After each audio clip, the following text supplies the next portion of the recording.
Hello friends, जय माँ बगला मुझे से। कल से नहीं, परसों से शारदीय नवरात्रि है। कुंवार की नवरात्रि कहते हैं लोग। माता रानी को घर में लाएंगे और मैं सबको एक बात कहूँगी, माता रानी को घर में लाके 9 दिन माता रानी की पूजा करके उनके सामने तब अच्छा पेश आने का कोई मतलब नहीं है। अगर अच्छा पेश आना है तो अपने घर में भी आओ, क्योंकि आपके घर में एक बेटी के रूप में भी एक देवी रहती है, एक बीवी के रूप में भी देवी रहती है, एक बहन के रूप में भी देवी रहती है। तो मेरा कहने का मतलब है, अगर आपको सच में माता रानी को खुश करना है तो सबसे पहले अपने घर की औरतों की इज्जत करना सीखो, जिसकी वजह से आपके घर में आजीवन लक्ष्मी बनी रहे। मेरी बातें हमेशा यूट्यूब पे थोड़ी कड़वी ज़रूर रहती है, लेकिन पते की बात रहती है। लोगों को मैं शक्तियाँ देना चाहती हूँ। शारदीय नवरात्रि आ रही है। नीलमणि परी जो 50,000 की कहते हैं ना, 2.5-3 लाख की 50,000 में मिल रही, लेकिन कोई ले नहीं रहा है। मैं अभी भी कहूँगी कि नीलमणि परी भी अगर जो ले रहा है उसको तो नीलमणि परी साक्षात्कार दर्शन देगी। लेकिन 2-3 जनों ने कहा, माँ अगर हम परी ले रहे हो हमको कुछ तो फ़ायदा दो। 50,000 की परी लेंगे तो भी 4-5 लाख का फ़ायदा तो विद्या देवी आपको देगी, क्योंकि हमको शक्तियाँ देती है, हमको देने में क्या है। मैं अभी भी कहूँगी, मिस मत करो। जिसको सीखना है वो सीखो, क्योंकि नवरात्रि के 9 दिनों में 10 महाविद्याओं की शक्तियाँ सिद्ध की जाएगी। इस बार तो मैं लूना चमारी, जो कामाख्या की बहुत बड़ी जादू करनी थी, उसकी शक्ति मैं सिद्ध करने वाली हूँ। सुलेमान की शक्ति, सुलेमान जी ने एक ऐसा शक्ति है जो लोगों को जितना मन चाहे उतना पैसा ला के देता है। सामने वाले के मन में क्या हाव भाव है वो बताता है। ये सारी चीज़ें वो आपको करके देगा। तो आप लोगों को पता नहीं क्या दिमाग में चल रहा है, मालूम नहीं, लेकिन मुझे कुछ मतलब नहीं है।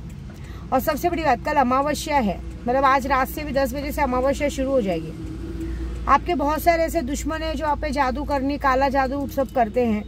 आप उससे भी अपने आप को प्रोटेक्शन के लिए नवरात्रि में बगलामुखी कवच बनवा सकते हैं। और कल के दिन आप में अगर दम है पैसों को, तो आप सामने वालों को 24 घंटे के अंदर, अभी आज आप काम चालू करवाएंगे ना, कल रात को 10 बजे के अंदर आपको पता चलेगा आपके दुश्मन का एक्सीडेंट हो गया, मौत हो गई या हॉस्पिटल पहुंच गया, ऐसा कुछ भी हो जाएगा। ये सारी चीज़ें होनी चाहिए।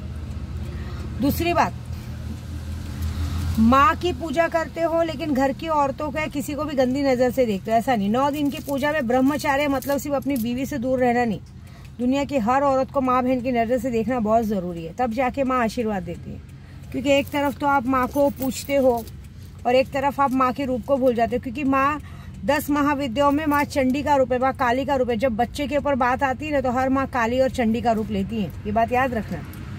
हर मर्द एक दम देता है कि मैं तो मर्द हूँ, मैं 10 औरतें रख सकता हूँ।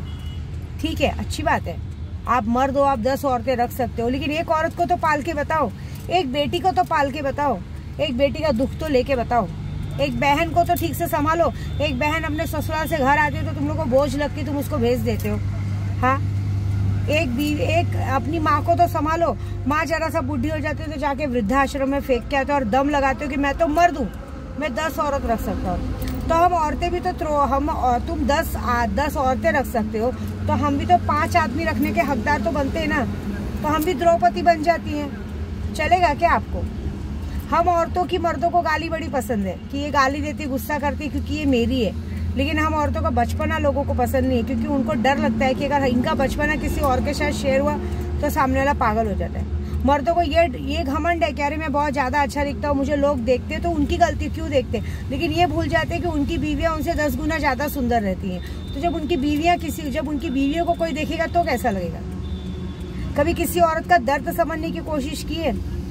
दर्द तब समझेंगे जब आप लोग खुद उस दर्द से गुजरोगे, जब आपको खुद को लगेगा कि मेरी चीज़ को कोई और देख रहा है, मेरी चीज़ के साथ कोई और बात कर रहा है, तब तुम्हें उस दर्द का पता चलेगा। जब एक औरत आपको बार बार कह रही है, बार बार बोलती है कि प्लीज़ ध्यान दो ना, पता नहीं ये औरत बार बार आपको देखती है, वो औरत बार बार आप पर नज़र रखती है, आप कम से कम उसको पलट के गाली तो दो, आप कम से कम उसको इस तरह से पेश दो। लेकिन मर्द को एक घमंड आता है, मुझे देख रही ना, फ़र्क क्या पड़ता है?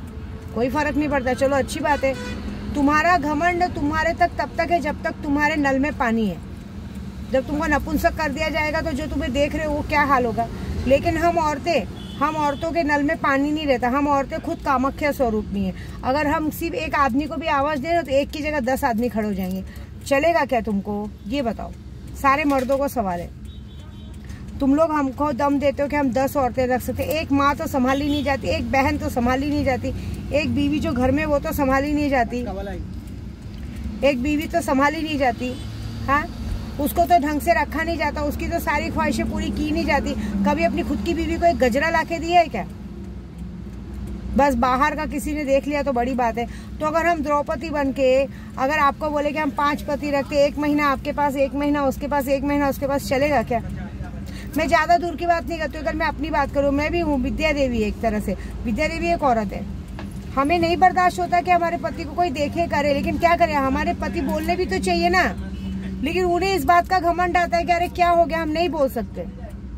भले देखिए, मैं तो विद्या देवी हूँ, मैं तो सामने वालों का शरीर सड़ा सकती हूँ, गला सकती हूँ, उसे किसी लायक का नहीं छोड़ सकती। लेकिन हम कितनी बार किसी औरत को सड़ाएंगे, गलाएंगे? हम अपने ही आदमी को समझाएंगे ना। उनको समझाने का एक ही तरीका है, उन लोग को समझाने का एक ही तरीका है कि जब कोई तीसरा बंदा हमें देखेगा, जब कोई तीसरा बंदा हमारी जिंदगी में आएगा और जब तीसरा बंदा उनकी जगह लेगा, तब उन्हें ये बात पता चलेगी कि दुख और तकलीफ क्या होता है। क्योंकि हम औरतें कितना भी रोएंगी, कितना भी गिड़गिड़ाएंगी, उनके सामने अकेले में कितने भी अपनी बातें कहेंगी कि प्लीज समझो ना, हमें नहीं अच्छा लग रहा है, हमें नहीं अच्छा लग रहा है आपको कोई देखता है, हमें नहीं अच्छा लग रहा है कि आपको दिन दिन भर कोई ताड़ता रहता, हमें नहीं अच्छा लग रहा है कि आप पर गंदी नजरें रखी जाती। लेकिन आप कुछ बोलते भी नहीं, आप देख के भी कुछ क्यों नहीं बोलते? कितनी जगह पे रिश्तों की मर्यादा तोड़ी गई है, कितनी जगहों पे रिश्तों की मर्यादा तोड़ी गई है। रिश्ते और कुछ और इंसान की नजर और कुछ, लेकिन तो भी किसी ने कभी किसी औरत का दर्द नहीं समझा है। तो फिर नवरात्रि रखने का क्या मतलब है? अगर मेरा कहने का मोटिवेशन यही है कि अगर आप नवरात्रि बिठा रहे हो, माँ के स्वरूप को ला रहे हो, तो माँ के स्वरूप में 9 देवियां हैं, 10 महाविद्या है। माँ के स्वरूप में माँ का भी रूप है, बहन का भी रूप है, माता का भी रूप है, प्रेमिका का भी रूप है। लेकिन जिस दिन आप अपने घर की औरत का दर्द समझोगे ना, और जिस दिन आप सुधर जाओगे ना, कोई दूसरी औरत अगर आप पर आंख उठा के देखती है और जिस दिन आपने उसको पलट के झापड़ मारा ना कि अरे तुम आदत चौथ क्यों देख रही है मुझको, मेरी बीवी है मेरे पास, तेरी गांड में बहुत चर्बी, एसिड फेंक दूंगा तेरे भोसड़े पे, तब मैं मानूंगी कि हाँ वो मर्द है। लेकिन नहीं, ऐसा मर्द थोड़ी है। और मर्द भोसड़े पे एसिड थोड़ी फेंकने जाएगा, वो अपना खोल के उसके अंदर डालने जाएगा। ऐसे आजकल के मर्द है।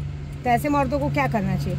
ऐसे मर्दों की यही सजा है कि जब उनकी औरतें किसी और के साथ सोएंगी, उठेंगी, बैठेंगी, तब उनको उस बात का दर्द का एहसास होगा कि मेरी चीज, क्योंकि आदमी सब कुछ बांट सकता है, अपना बच्चा और अपनी बीवी कभी किसी से नहीं बांट सकता। इसलिए कह रही हूँ, मेरी बातें कड़वी जरूर लगती लेकिन पते की रहती। जरा सोचना, समझना, अगर सही में अगर आपको अपनी बीवी से प्यार है और आपको लगता है कि मेरी बीवी दिन भर मेरे लिए घर में खाना बनाती, मेरे बच्चों को संभालती, मेरे माँ बाप को संभालती है, तो इस दुनिया की सारी औरतें आपकी बीवी के बाद आपकी बहन होनी चाहिए। राखी लेके घूमो अपनी जेब में, तब मैं मानूंगा। अगर कोई औरत आपको जबरदस्ती आपके ऊपर जबरदस्ती नजर रख के और आपके साथ जबरदस्ती रिश्ता बनाने को देख रहे हो, तो आपका काम है या तो उसके मुंह पे एसिड फेंक दो या तो उसके साथ ऐसी हरकत करो कि जिंदगी भर वो किसी मर्द के लायक ना रहे, तब मैं मानूंगी कि आप मर्द हो। 10 औरतें रखना नॉट इश्यू मर्द, इसको मर्द नहीं कहते इसको मर्द कहते ही नहीं है, इसको हवस का पुजारी कहते हैं। ठीक है, तो मैं यही कहूंगी कि नवरात्रि आ रही है, नवरात्रि बिठानी है, माता रानी की पूजा करनी, तो सबसे पहले अपने घर की औरत की इज्जत करो, नहीं तो मत करो। और मैं अभी भी कहूंगी कि हम माता रानी को बिठा रहे हैं, नवरात्रि में बहुत कुछ सिखा सकती हूँ मैं। और इस बार की दिवाली में शक्तियाँ आपको चाहे जो शक्ति लो, साक्षात्कार आपको दर्शन देंगे और साक्षात्कार आपकी बातों का जवाब देंगे। अब जिसमें दम है ले लीजिए। बस मेरा कहने का मतलब इसलिए बोल रही हूँ ना कि कितने लोग मेरी वीडियो देखने के बाद भी मुझे भी गलत कमेंट करते हैं। मेरे को रात को कितने गंदी गंदी फोटोज भेजेंगे, वीडियोस भेजेंगे। ये सारी चीजें हैं, रिश्ते नाते को कोई भी नहीं। एक मुंह से माँ बोलेंगे, एक मुंह से बहन बोलेंगे, और दूसरे पल अगर औरत खोल के खड़ी हो जाए तो काई की बहन काई की माँ, चलो डालो मजा लो निकलो, ये बात हो जाती है। रिश्तों नातों की कोई कदर है क्या? मजाक बना के रखा है रिश्तों का, मजाक बना के रखा है चीजों का। ऐसे में मालूम है आप लोग यहाँ तो 2 पल की सुख पालोगे, लेकिन ऊपर नहीं जाने पे मिलता है। यहाँ का क्या यही मिलेगा। आज आप किसी के घर की औरत की जिंदगी बिगाड़ रहे हो ना, कल तुम्हारी खुद की बेटी की जिंदगी बिगड़ेगी।